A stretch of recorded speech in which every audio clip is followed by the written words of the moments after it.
At the family wedding, my 6-year-old daughter walked to her seat and picked up the card. It didn't say her name. It said, "Fake daughter." She read it out loud, her face crumbling. I didn't scream. I did this. 30 minutes later, they were calling nonstop. The ballroom sparkled like a jewelry box turned inside out. Chandeliers, white roses, strings of lights. No expense spared. My parents had been bragging for months, and now I saw why. They weren't just celebrating their son's marriage. They were parading. Their ticket into wealth, status, new circles, polished and on display. And my daughter, Ella, was wide-eyed, practically vibrating with excitement. Her first wedding she'd actually remember. She twirled in her tiny dress, pointing out everything. The cake, the music, the flowers. For one blissful moment I thought, maybe she'd get to feel some magic today. Then the ushers started seating people. Every chair had a neat cream-colored card waiting. I wasn't paying close attention. I wish I had been. Ella ran ahead of me, eager, her dress swishing around her knees. She gasped when she saw her place card waiting, just like the grown-ups. "Look, Mama," she said, climbing onto the chair, bouncing with pride. "There's writing on mine." My stomach turned. I hadn't even noticed her card until that moment. If I had, I would have whisked it away before her little hands touched it. She picked it up with both hands, grinning as if it were a gift.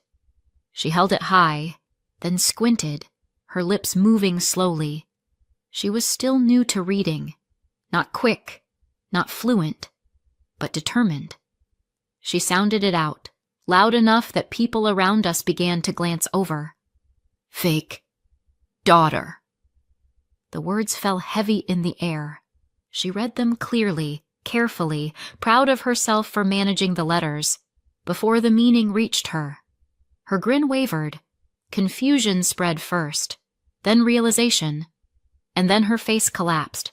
Her shoulders hunched, her eyes filled, and the joy of the whole day drained out of her in an instant. The hall went quiet. Too quiet. A silence that prickled, like everyone had heard but no one wanted to be caught listening. I froze.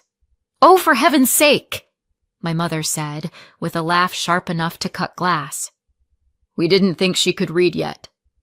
It was just a joke, just a joke. My brother Andrew leaned back in his chair, smirking. "Well, technically, it's true." "She's not really your daughter." Ella sat rigid, eyes wet, lower lip trembling. Out of the corner of my eye, I noticed Elizabeth, the bride, move, rising from her chair. She came closer, leaning in just enough to see the card Ella was clutching. Her eyes flicked over the words, but I didn't stay on her face. I didn't care what she looked like in that moment. All I knew was my little girl was breaking. She looked at me, desperate for an answer, as if I could explain why her family had just erased her with 2 words. I gathered her into my lap, felt her body stiff with shame and hurt. I didn't scream. I didn't flip the table. I didn't give them the scene they wanted, the one where they could roll their eyes and say, "See?" "She's dramatic," I stood. "We're leaving," I said simply, my voice colder than the champagne chilling in the buckets. Andrew chuckled, shaking his head. My father muttered, "Don't overreact." It was supposed to be funny. As I turned to go, Elizabeth followed a few steps behind.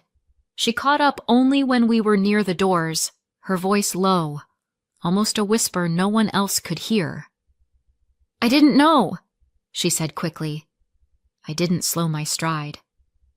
"I believe you," I answered just as quietly, my grip on Ella tightening. "But we don't feel welcome here." And with that, I walked out, every click of my heels across that marble floor louder than any scream. 30 minutes later, they were calling me nonstop, asking what I have done. I used to think I had a good childhood. That's the funny thing about being the firstborn. You don't know any better. If you've never had a sibling, you think everything you get is normal. For 5 years, I thought I was enough.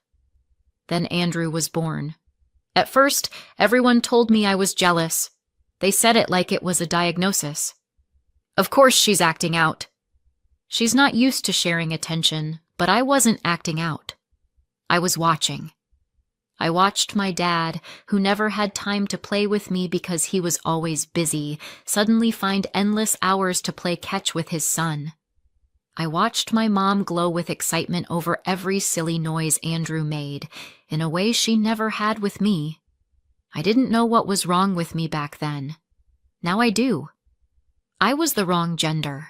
From that day forward, it was clear. Andrew was the golden boy. And me? I was fine. Background.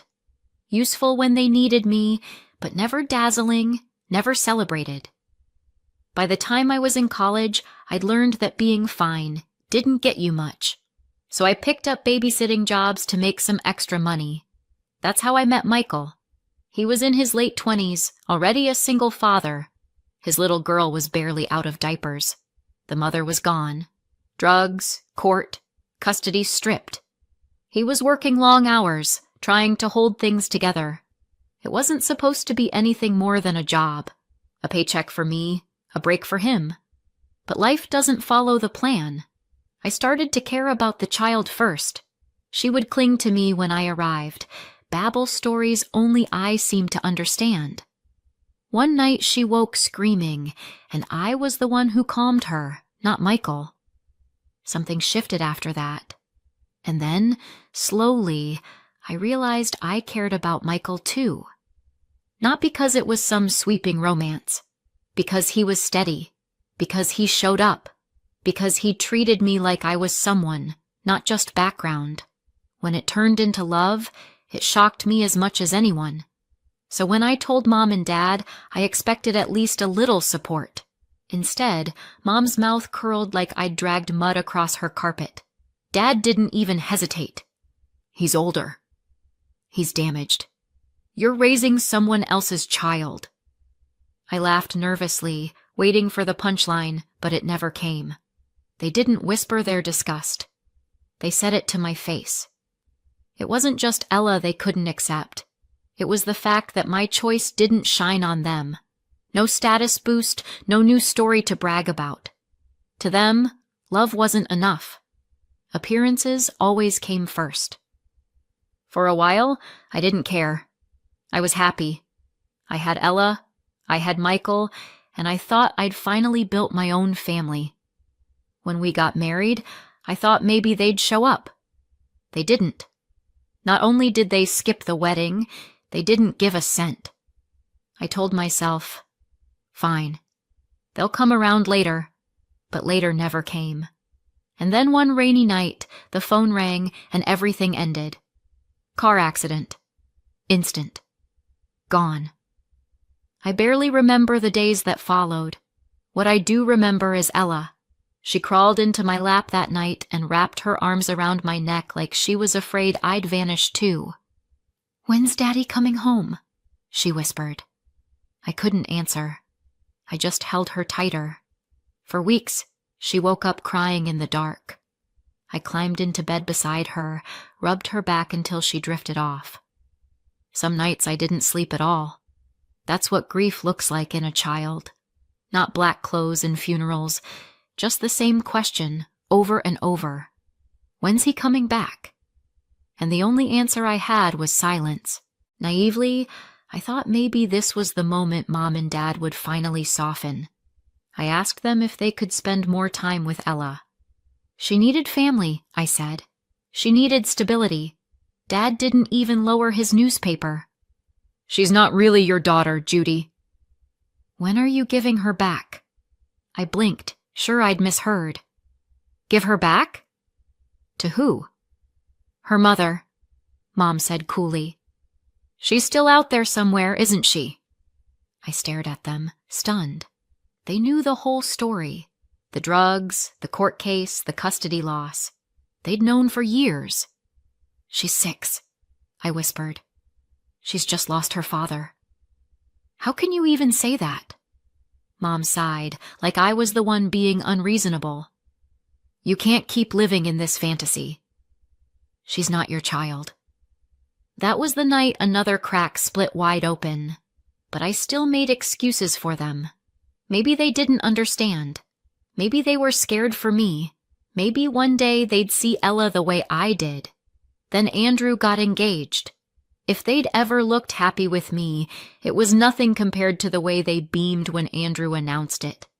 It was as if every birthday, every graduation, every small win of mine had been practice for this moment. Their golden boy finally taking the spotlight. They threw themselves into the wedding as though it were their own. Mom lived at bridal shops, fussing over colors and fabrics. Dad boasted to anyone who'd listen about the guest list, the venue, the spectacle of it all. They weren't just proud. They were obsessed. And the irony? Elizabeth's family had money. Real money. She didn't need their help, but they shoved it in anyway. Because this time, they wanted to show off. They wanted to stand tall in front of people with status, to look like they belonged. When it was my wedding, they'd claimed poverty. We don't have money for that. When it was Andrew's, suddenly the checkbook opened like magic. For Andrew, every detail mattered. They micromanaged the flowers, the tables, the chairs, and that's how my 6-year-old Ella ended up with a card on her chair. A card that didn't say her name. A card that said fake daughter. That's the thing about my family. It was never about love. It was always about appearances. And appearances eventually always crack. I didn't look back when I walked out of that ballroom.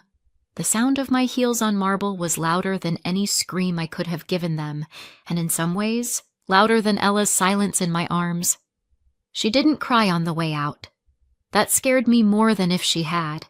She just buried her face into my shoulder, breathing in sharp little gasps, like she'd run too far and couldn't catch her breath.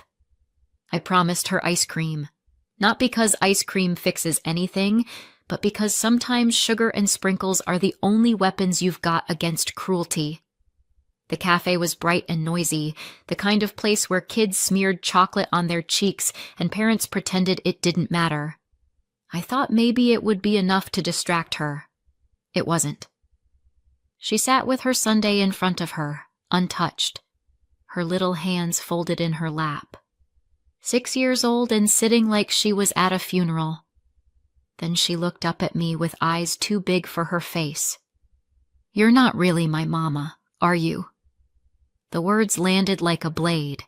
I tried to keep my face calm, like I hadn't just been gutted in the middle of a cafe. "Why would you say that, baby?" "Because the card said fake." Her lower lip trembled. "And you didn't..." She stopped, searching for words, then whispered, "You didn't have me." I leaned forward, took her little hand. "Ella, listen to me. Some kids grow in their mama's tummy. Some join their family later.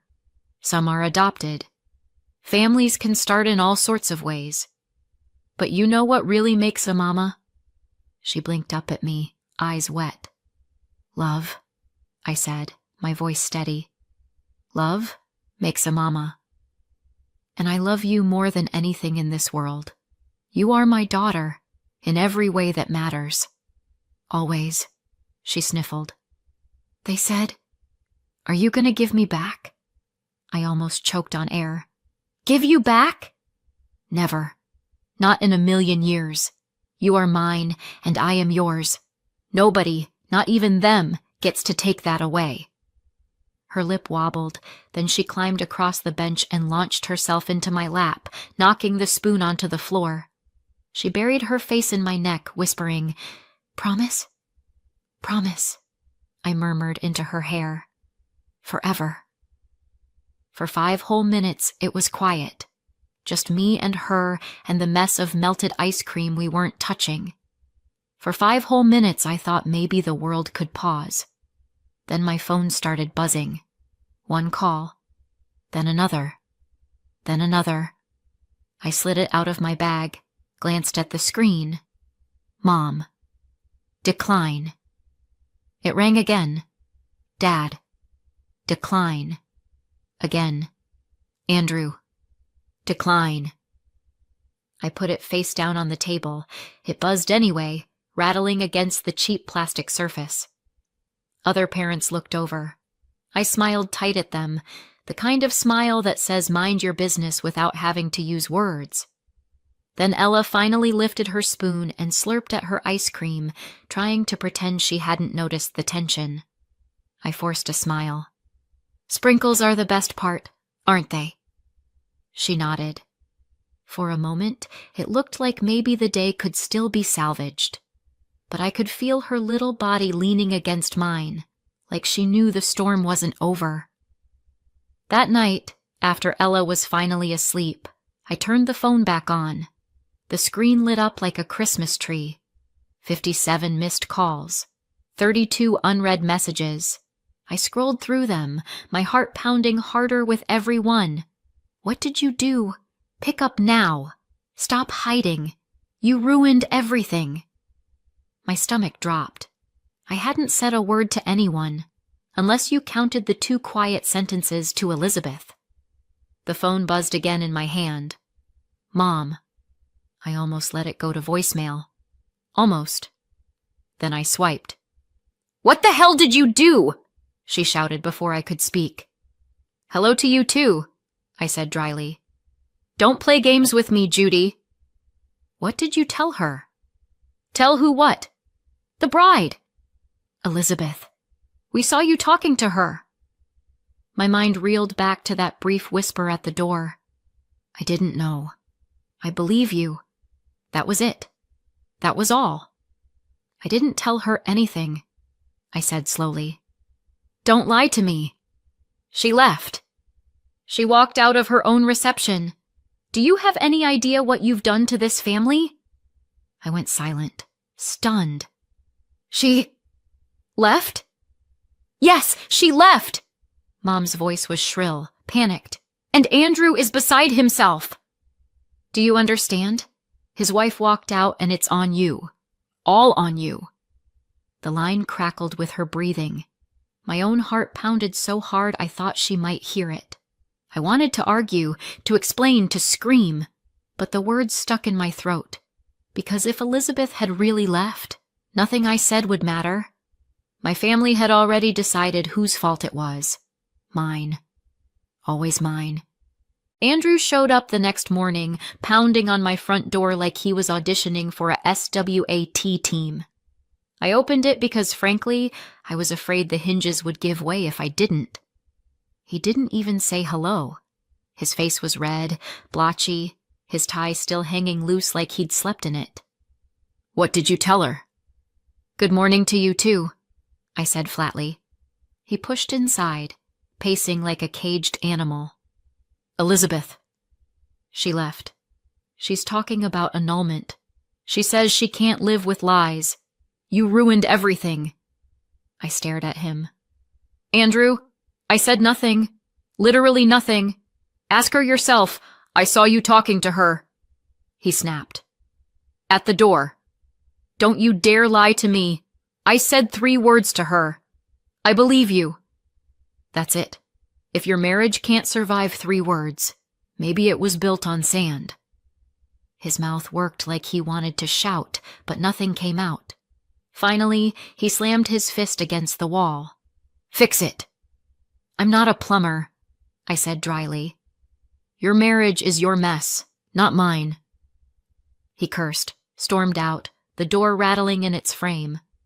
For days after that, nothing. No calls, no knocks, no whispered updates through relatives. Just silence. The kind that feels less like peace and more like someone holding their breath. I tried to pretend it was over, that maybe they'd burned themselves out. But every night I lay awake, staring at the ceiling, waiting. On the 3rd morning, my phone finally buzzed. A single message. From Mom. You won't get away with this. You'll regret it. We'll make sure of it. I read it once, then again, and again. What did that even mean? What was I supposed to have done? My throat felt dry. I showed no one, not even Ella. I just kept staring at the words, as if reading them enough times might make them make sense. It didn't. And then, nothing. Another week of silence. School runs, grocery shopping, bedtime stories, everything ordinary, except it wasn't. Every knock on the door made me jump. Every unknown number on my phone sent my heart racing. The quiet was worse than shouting. Then, one morning, a knock finally came. Not Andrew this time. Worse. A woman stood there, early 30s maybe, well-dressed, hair neat. Not the wreck I remembered from whispered family stories. She introduced herself, but I didn't need the name. Ella's biological mother. For a second, I forgot how to breathe. I only found out recently, she said. Her voice was calm, almost apologetic. About Michael. About Ella. My stomach dropped. She said my daughter's name. I crossed my arms, bracing myself. Why are you here? I was contacted, she said. Your parents told me. They said I should know what's going on, that she shouldn't be raised by a stranger. She shifted her bag on her shoulder, eyes steady on mine. Your parents reached out. They said I should know what's happening. My mouth went dry. She's not a stranger, I managed, my voice tighter than I wanted. She's my daughter. You haven't adopted her, she said, calm, almost careful. Not legally. And if you don't let me see her, I'll take it to court. The bottom fell out of my stomach. She wasn't wrong. The papers were still unfinished, buried under grief and red tape I hadn't managed to push through. For a second, all I wanted to do was slam the door, but my hand wouldn't move. What is it you want? I asked, barely above a whisper. She didn't blink. I want to see her. I didn't sleep that night. I watched Ella's chest rise and fall as she dreamed, her little fingers curled around her stuffed rabbit. The thought of losing her made my lungs seize. But the next day, I agreed. A supervised visit. Because if I didn't, court was the alternative. And court was risk. The visitation was awkward from the first second. Ella eyed the woman like she was a stranger on a bus, which to her, she was. She sat stiffly on the couch beside me, half behind my arm, answering in short words when spoken to. What do you like to do? The woman asked. Ella shrugged. Draw. The woman smiled, soft but cautious. She leaned in. Do you draw with? Ella cut her off, proud and plain as a bell. I draw with Mama. Her small hand found mine, gripping tight. Her other hand fidgeted with the hem of her dress. She didn't move until it was over. She only relaxed when she was back in my lap, like a magnet snapping. The woman watched, her face unreadable. She said, Thank you for letting me see her. And then she left without another word, her heels clicking quickly down the path. A week passed after that quiet visit. I heard nothing. No calls, no emails. I kept waiting for the hammer to fall. Then, one afternoon, my phone lit up with a message from her number. I talked to my husband. We've talked it through. I don't want to disrupt her life. If you want to adopt her formally, I won't stand in the way. I'll sign the papers to support it. But if she ever wants to know me, I'll be here when she's older. Relief slammed into me so hard I had to sit down. But even as the panic eased, a small, ugly part of my brain braced for the next move. My parents had tried to use a ghost to scare me. Instead, they'd given me the chance to make Ella mine in every way that counts. I closed my eyes and laughed once, too loud and shaky to be a laugh. Then I called my lawyer, because even when a miracle arrives, you still need paperwork. Fast forward a year. No calls, no texts, no fake olive branches, just silence. And honestly, that silence feels like freedom. Ella is mine now, legally, officially, permanently mine. The adoption papers are signed and locked away, but I could recite every line from memory. I walked out of the courthouse clutching that folder like it was treasure. Ella squeezed my hand the whole way out. She didn't say much, just looked up at me once and asked, "So it's really done?" When I nodded, she gave this quiet little smile, the kind that told me she finally believed she was safe. For the first time, there's no loophole. No one can take her from me. Andrew? Divorced.